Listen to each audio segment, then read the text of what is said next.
I frankly believe in self-reliance. I believe that within every community, just as in the human body, there are antibodies. I think the human body is oriented towards health.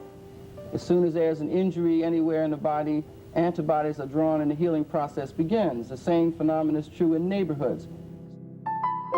The best way to assist those in need, those who are poor, those who have been socially and economically locked out of the American economy, is to help them to help themselves.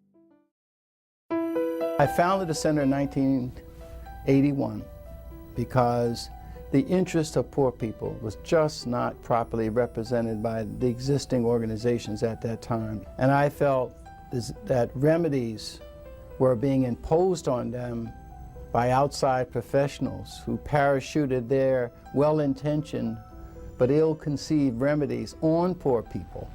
And I wanted to give poor people an opportunity to speak for themselves. We acted like a Geiger counter that went around the country in low-income, drug-infested, crime-ridden neighborhoods, and we found people who were designing their own remedies. They were achieving against the odds, and so we wanted to go in and find out what explained their success when others around them were failing. They were the real leaders. They were the real antibodies.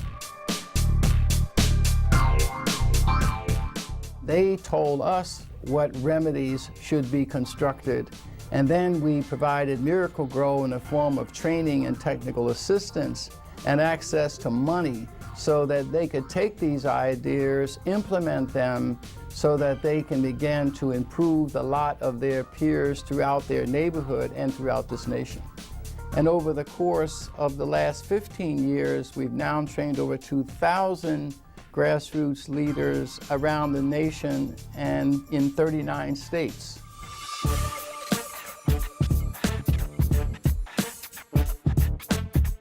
The first significant achievement of the center was help to bring about resident management and ownership of public housing. At the time, I met some 6 or 7 fledgling public housing resident leaders who were really taking responsibility for improving the lot of the people in their drug-infested, crime-ridden public housing developments. First, we restored the dignity and respect and pride to the residents of our development by creating jobs, by cleaning up our property, by restoring services that had long been neglected. So what I did was marshal the resources to come in, first of all, to evaluate the cost-benefit of resident management. We also assisted them in presenting these findings before the U.S. Congress. And as a consequence of this, the housing laws were changed to support resident management and ownership of public housing, and it was supported 430-0 on the floor of the House of Representatives.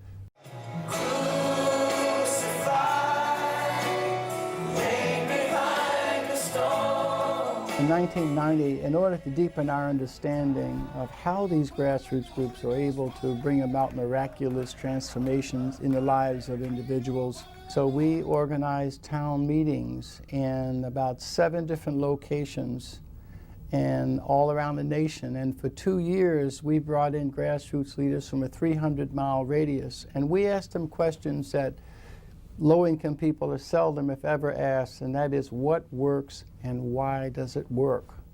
All over the nation, local grassroots faith-based groups began to present the fruit of their ministries.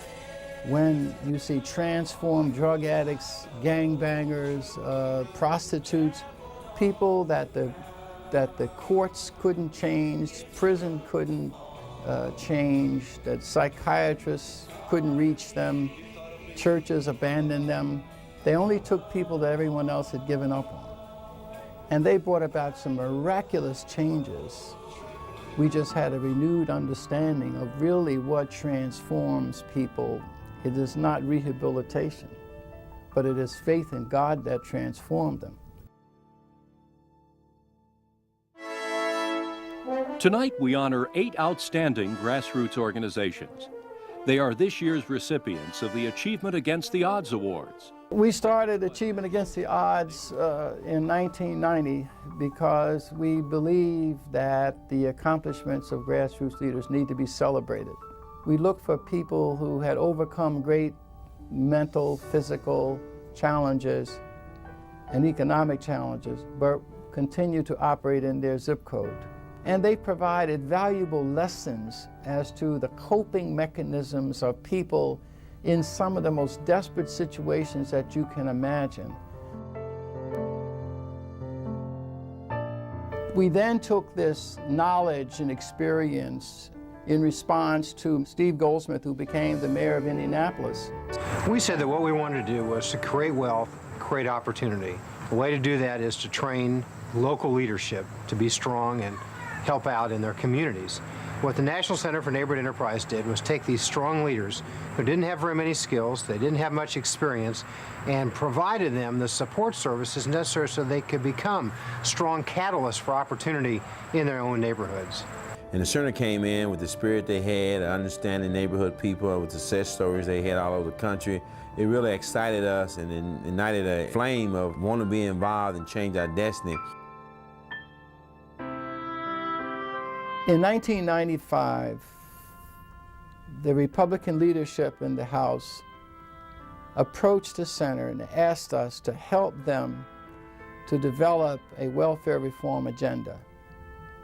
And as a consequence, we brought together about 50 or 60 grassroots leaders from around the nation, and for 4 days, we pondered the various strategies to help reduce the welfare rolls and reform the welfare system. We produced a report called the Grassroots Alternatives of Public Policy, or GAP report.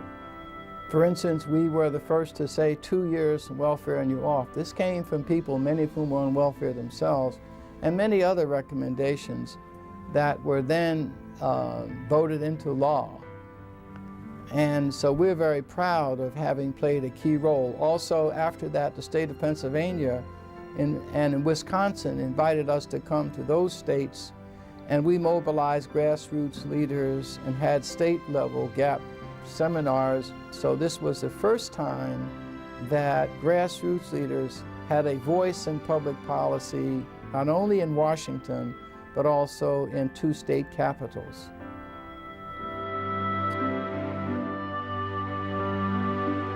Milwaukee, Wisconsin, the Bader and the Bradley Foundations heard about our efforts to successfully bring about the empowerment of low-income people, but they said their experts and their consultants told them that neighborhood leaders like this type didn't exist in Milwaukee.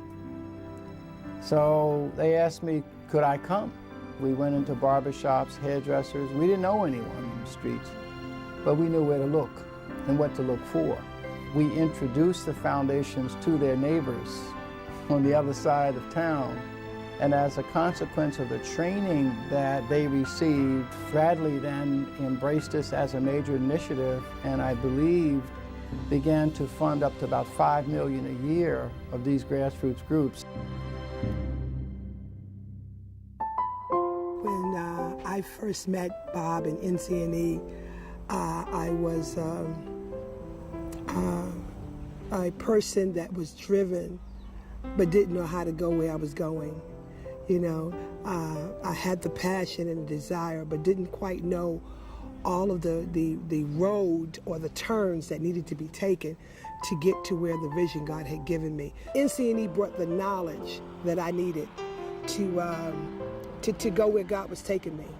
When I met Pastor Shirley, and I had been helping her for a little while, and I knew she was in desperate straits. She was calling me, the police were threatening to arrest her, and she had these 60 people, and I introduced her to George Kettle, and who was one of the founders of Century 21, a godly man who came, and as soon as he met Shirley, he was immediately taken by the ministry.